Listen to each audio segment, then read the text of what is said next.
Hello दोस्तों, नमस्कार। स्वागत है आप सभी का आपके अपने channel Rathore academy by Rohit Rathore में।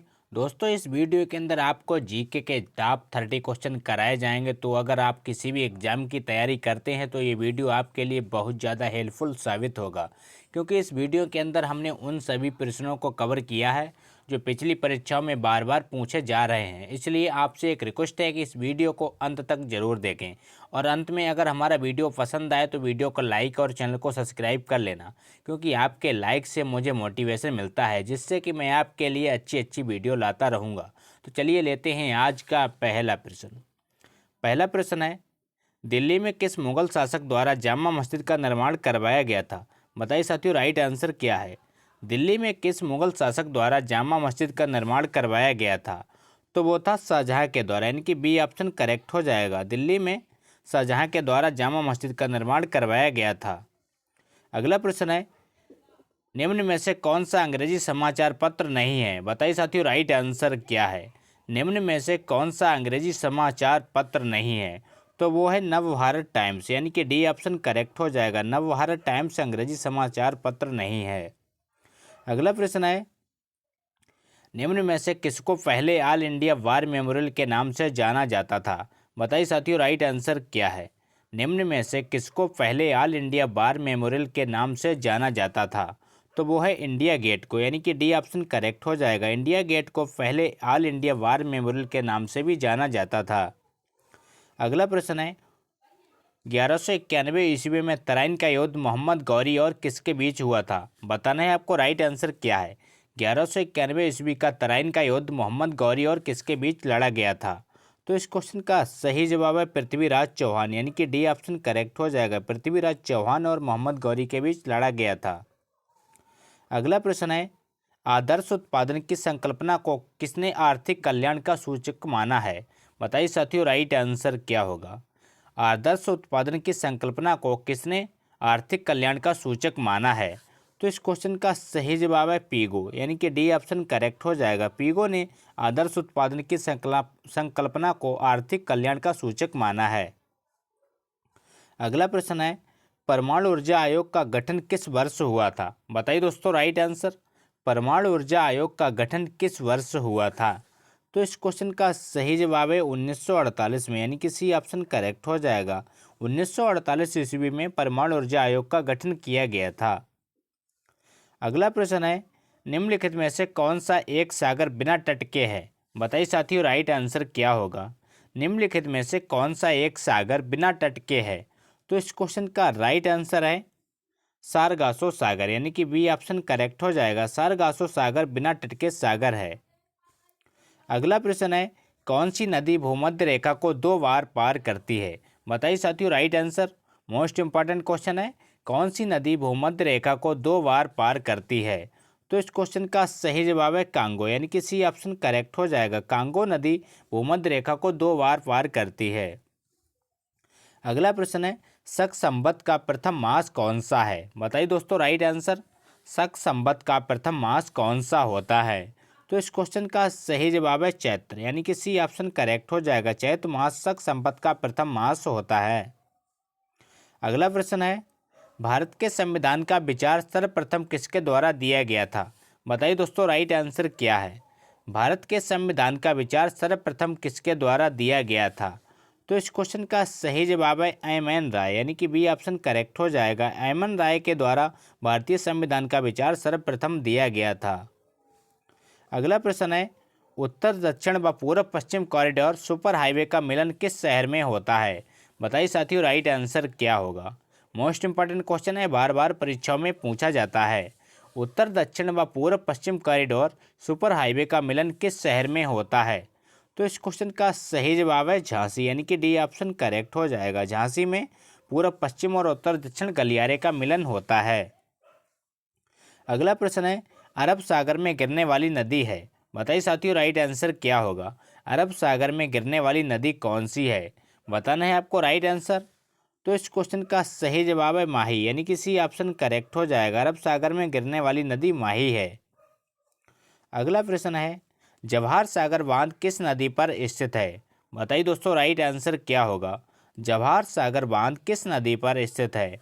तो इस क्वेश्चन का सही जवाब है चंबल नदी, यानी कि डी ऑप्शन करेक्ट हो जाएगा। जवाहर सागर बांध चंबल नदी पर स्थित है। ये किस प्रदेश में है? कमेंट करके जरूर बताइए। अगला प्रश्न है, भारतीय संविधान के निर्माता किसे कहा जाता है? बताइए साथियों राइट आंसर। भारतीय संविधान का निर्माता किसे कहा जाता है? तो इस क्वेश्चन का राइट आंसर है डॉक्टर भीमराव अंबेडकर, यानी कि ए ऑप्शन करेक्ट हो जाएगा। डॉक्टर भीमराव अंबेडकर को भारतीय संविधान का निर्माता कहा जाता है। अगला प्रश्न है, गणतंत्र दिवस कब मनाया जाता है? बताइए साथियों राइट आंसर। गणतंत्र दिवस कब मनाया जाता है? सिंपल सा क्वेश्चन है। तो इस क्वेश्चन का सही जवाब है 26 जनवरी, यानी कि डी ऑप्शन करेक्ट हो जाएगा। गणतंत्र दिवस 26 जनवरी को मनाया जाता है। अगला प्रश्न है, हमारा राष्ट्रीय चिन्ह कहाँ से लिया गया है? बताइए दोस्तों राइट आंसर। हमारा राष्ट्रीय चिन्ह कहाँ से लिया गया है? तो इस क्वेश्चन का सही जवाब है सारनाथ में स्थित अशोक स्तंभ से, यानी कि बी ऑप्शन करेक्ट हो जाएगा। क्या हो जाएगा? बी ऑप्शन करेक्ट हो जाएगा। सारनाथ में स्थित अशोक स्तंभ से हमारा राष्ट्रीय चिन्ह लिया गया है। अगला प्रश्न है, होली कब मनाई जाती है? बताइए दोस्तों राइट आंसर। होली कब मनाई जाती है? सिंपल सा क्वेश्चन है। तो इस क्वेश्चन का सही जवाब है फागुन मास की पूर्णिमा को, यानी कि डी ऑप्शन करेक्ट हो जाएगा। होली फागुन मास की पूर्णिमा को मनाई जाती है। अगला प्रश्न है, स्वर्णिम चतुर्भुज का संबंध किससे है? बताइए दोस्तों राइट आंसर क्या होगा? मोस्ट इंपॉर्टेंट क्वेश्चन है, बार बार परीक्षा में रिपीट होता है। स्वर्णिम चतुर्भुज का संबंध किससे है?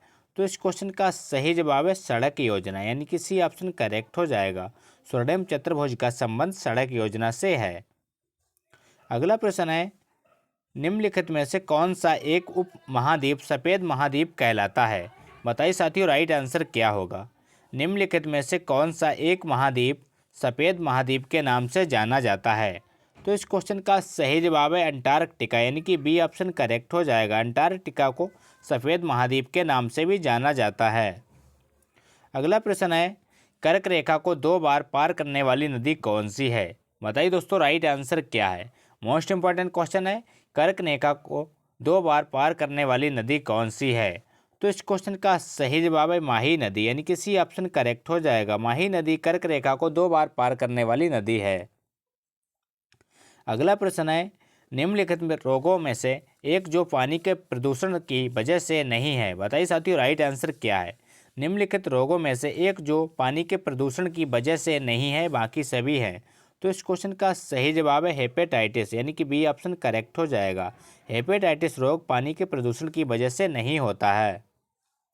अगला प्रश्न है, निम्न में से किस पौधे में फूल नहीं होते? बताइए साथियों राइट आंसर क्या है? निम्न में से किस पौधे में फूल नहीं होते? तो इस क्वेश्चन का राइट आंसर है फर्न, यानी कि बी ऑप्शन करेक्ट हो जाएगा। फर्न के पौधे में फूल नहीं होते हैं। अगला प्रश्न है, बीसीजी का टीका नवजात शिशु को कितने दिन के भीतर लगना चाहिए? बताइए साथियों राइट आंसर। बीसीजी का टीका नवजात शिशु को कितने दिन के भीतर लगना चाहिए? तो इस क्वेश्चन का सही जवाब है 7 दिन, यानी कि 7 दिन के अंदर बीसीजी का टीका लगना अनिवार्य होता है। अगला प्रश्न है, कत्था बनाने हेतु किस पेड़ की लकड़ी का प्रयोग होता है? बताइए फ्रेंड्स राइट आंसर। कत्था बनाने हेतु किस पेड़ की लकड़ी का प्रयोग होता है? तो इस क्वेश्चन का सही जवाब है खैर, यानी कि डी ऑप्शन करेक्ट हो जाएगा। खैर की लकड़ी का प्रयोग किया जाता है कत्था बनाने के लिए। अगला प्रश्न है, किस मुगल शासक ने जजिया कर को समाप्त किया? बताइए फ्रेंड्स मोस्ट इंपॉर्टेंट क्वेश्चन है, इसका सही जवाब क्या है? किस मुगल शासक ने जजिया कर को समाप्त किया? तो इस क्वेश्चन का राइट आंसर है सी अकबर। अकबर ने जजिया कर को समाप्त किया था। मोस्ट इंपॉर्टेंट क्वेश्चन है, याद रखिएगा। अगला प्रश्न है, हवाई जहाज के ब्लैक बॉक्स का रंग क्या होता है? बताइए दोस्तों राइट आंसर क्या होगा? हवाई जहाज के ब्लैक बॉक्स का रंग क्या होता है? तो वो होता है नारंगी, यानी कि बी ऑप्शन करेक्ट हो जाएगा। हवाई जहाज के ब्लैक बॉक्स का रंग नारंगी होता है। अगला प्रश्न है, पृथ्वी की आयु का मापन निम्न में से किस विधि द्वारा किया जाता है? बताइए फ्रेंड्स राइट आंसर। पृथ्वी की आयु का मापन निम्न में से किस विधि द्वारा किया जाता है? तो इस क्वेश्चन का सही जवाब है कार्बन डेटिंग विधि द्वारा, यानी कि ए ऑप्शन करेक्ट हो जाएगा। कार्बन डेटिंग विधि द्वारा पृथ्वी की आयु का मापन किया जाता है। अगला प्रश्न है, ग्रैंड ट्रंक सड़क की योजना किसने बनाई थी? बताइए साथियों राइट आंसर क्या होगा? मोस्ट इंपॉर्टेंट क्वेश्चन है, ग्रेनाइट रंग सड़क की योजना किसने बनाई थी? तो इस क्वेश्चन का सही जवाब है शेरशाह सूरी, यानी कि ये ऑप्शन करेक्ट हो जाएगा। जीटी रोड की योजना शेरशाह सूरी के द्वारा बनाई गई थी। अगला प्रश्न है, दलाल स्ट्रीट कहाँ स्थित है? बताइए दोस्तों राइट आंसर क्या होगा। दलाल स्ट्रीट कहाँ स्थित है? तो इस क्वेश्चन का राइट आंसर है मुंबई, यानी कि सी ऑप्शन करेक्ट हो जाएगा। दलाल स्ट्रीट मुंबई में स्थित है। आज का अंतिम प्रश्न है, तेलों के हाइड्रोजनीकरण में प्रयुक्त उत्प्रेरक है। बताइए साथियों राइट आंसर क्या होगा। तेलों के हाइड्रोजनीकरण में प्रयुक्त उत्प्रेरक कौन सा है? तो इस क्वेश्चन का सही जवाब है बी, यानी कि एन आई उत्प्रेरक तेलों के हाइड्रोजनीकरण में प्रयोग होता है। तो ये थे दोस्तों आज के मोस्ट इंपॉर्टेंट क्वेश्चन। अगर वीडियो अच्छा लगा हो तो लाइक करें, दोस्तों के साथ शेयर करें और चैनल पर नए हो तो चैनल को सब्सक्राइब करना ना भूलें। थैंक यू, जय हिंद।